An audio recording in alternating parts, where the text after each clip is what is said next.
Assalomu alaykum. Xabar 24 kanali o'z ishini boshladi. Bugun dasturimizda Rossiya migrantlarga 30% gacha daromad solig'i joriy qilmoqchi.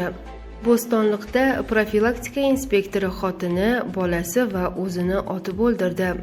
Putin Eronga Isroildan qasos olishda vazmin bo'lishni tavsiya qildi.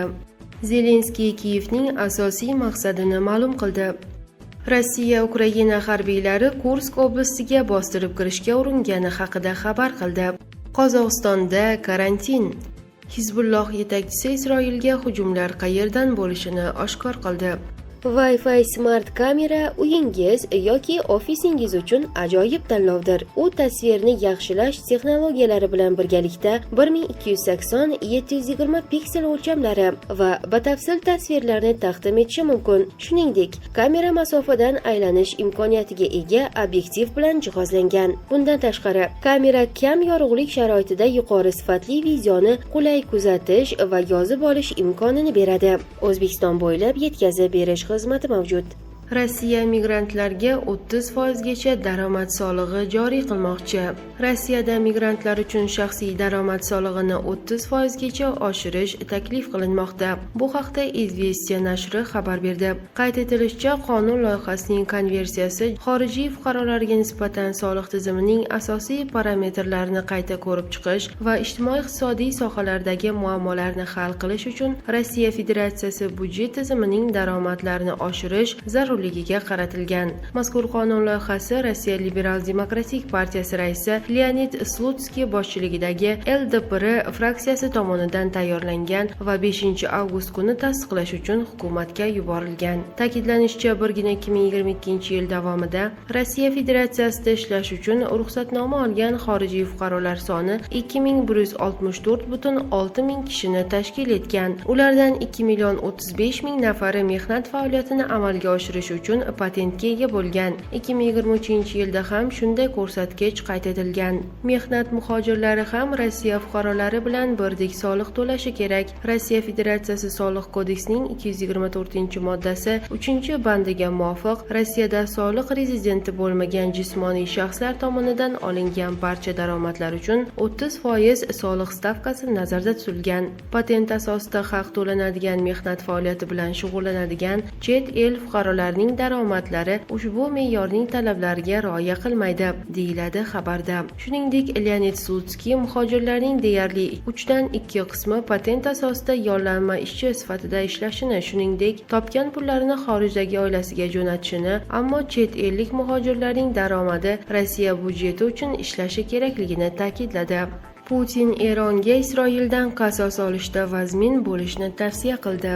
Rossiya prezidenti Vladimir Putin Eron oliy rahnamosi Oyatulloh Ali Xomanayiydan Hamas siyosiy yetakchisi Isroil Xoniyaning o'ldirilishi yuzasidan Isroilga vazminlik bilan javob qaytarishni so'radi. Bu haqda Reuters Eron manbalariga tayanib xabar berdi. Nashr suhbatdoshlarining ta'kidlashicha, Putin bu xabarni yetkazish uchun o'zining uzoq yillik safdoshi Rossiya sobiq mudofaa vaziri Sergey Shoyguni Tehronga yuborgan. Shoyguning Eron yuqori martabali mulozimlari bilan uchrashuvida qatnashgan ikki manbaning aytishicha, Moskva Tehronga Isroil tinch aholisiga hujum qilmaslikni maslahat bergan. Manbalarga ko'ra, Shoyguning tashrifi Moskva Yaqin Sharqdagi urushning oldini olish uchun Eronga vazminlik zarurligini bildirishda qo'llagan bir necha usullardan biri bo'lgan xolos. O'z navbatida Tehron Rossiyada ishlab chiqarilgan Su-35 qiruvchi samolyotlarni yetkazib berish bo'yicha Moskvaga bosim o'tkazgan, dedi Tehrondagi uchrashuvda ishtirok etgan manbalar. Avvalroq Yaqin Sharqdagi keng ko'lamli keskinlashuv fonida Rossiyaning sobiq mudofaa vaziri Sergey Shoygu Eronga bordi. Safarning rasmiy maqsadi sifatida iqtisodiyot va xavfsizlik sohasidagi ikki tomonlama munosabatlarni mustahkamlash ekani aytildi. The New York Times gazetasining yozishicha, Eron Isroilga keng ko'lamli hujumga tayyorlanar ekan, Rossiyadan zamonaviy havo hujumidan mudofaa tizimlari va radarlarni so'ragan. Zelenskiy Kiyevning asosiy maqsadini ma'lum qildi. Kiyevning maqsadi bu yil Ukrainadagi mojaroga barham berish uchun asos tayyorlashdan iborat. Bu haqda Ukraina prezidenti Vladimir Zelenskiy X ijtimoiy tarmog'ida ma'lum qildi. Zelenskiyning so'zlariga ko'ra, Kiyev Ukraina tinchlik formulasini amalga oshirish ustida ishlashda davom etmoqda. U xususan Botsvana Shveysariyadagi sammitga qo'shilganini aytgan. Bunda tashqari ishchi guruhlar a'zolari bilan tinchlik formulasi bandlarining mazmun mohiyati yuzasidan muzokaralar davom etayotganini qo'shimcha qilgan. Bizning qat'iy maqsadimiz joriy yilda bu urushni adolatli tugatish uchun haqiqiy poydevor tayyorlashdir va buni uddalashning imkoni bor, deydi Ukraina rahbari. 15-16 iyun kunlari Shveysariyaning Byorgenstock shahrida Ukrainadagi mojaroni hal qilish bo'yicha birinchi konferensiya bo'lib o'tgan edi. Zelenskiy noyabr oyida o'tkazilishi rejalashtirilgan ikkinchi sammitda Rossiya vakillari ham ishtirok etishi kerakligini ta'kidlagan. Rossiya birinchi tadbirda taklif etilmagan edi. Rossiya TIV vakili Mixail Galuzin Rossiya iyun oyida bo'lib o'tgan Shveysariya konferensiyasidagi kabi Ukraina bo'yicha yangi sammitda ishtirok etishni rejalashtirmayotganini aytgan. Rossiya Ukraina harbiylari Kursk oblastiga bostirib kirishga uringani haqida xabar qildi. Rossiyadagi The Publiclar va Kursk oblastidagi Telegram kanallar 6 avgust tongida Rossiya Ukraina chegarasining bir qancha uchastkalarida to'qnashuvlar boshlangani haqida xabar tarqatdi. Astra nashri e'tibor qaratishicha, harbiy sohaga ixtisoslashgan Dva Mayora propagandachi kanali xabarida Ukraina qurolli kuchlarining kichik guruhi frontning tor ko'chalaridan birida chegaradan o'tgani va bir necha yuz metrga ilgarilagani aytiladi. Kursk oblasti rasmiylari soat 10 atrofida Ukraina qurolli kuchlari region hududiga kirib kelishga uringani haqida xabar berdi. Bunday xabarlar Sudjanskiy va Karinevskiy rayonlaridan kelib tushgan, degan Kursk oblasti gubernatori vazifasini vaqtincha bajaruvchi Aleksandr Smirnov. Uning so'zlariga ko'ra, Rossiya FSB chegara xizmati hamda Rossiya Federatsiyasi qurolli kuchlari jangchilari chegara buzib o'tilishiga yo'l qo'ymagan. Qozog'istonda karantin. Qozog'istonda tarqalgan o'ta xavfli kasallik oqibatida karantin e'lon qilindi. Qozog'istonda qoramollarda kuydirgi kasalligi aniqlangani uchun karantin joriy etildi. Qayd etilishicha, Kostanay viloyatining Prirechniy qishlog'ida qoramollarda kuydirgi kasalligi aniqlanmoqda. Veterinariya boshqarmasi barcha nobud bo'lgan qoramollar 2024-yilning bahorida emlanganini aytdi.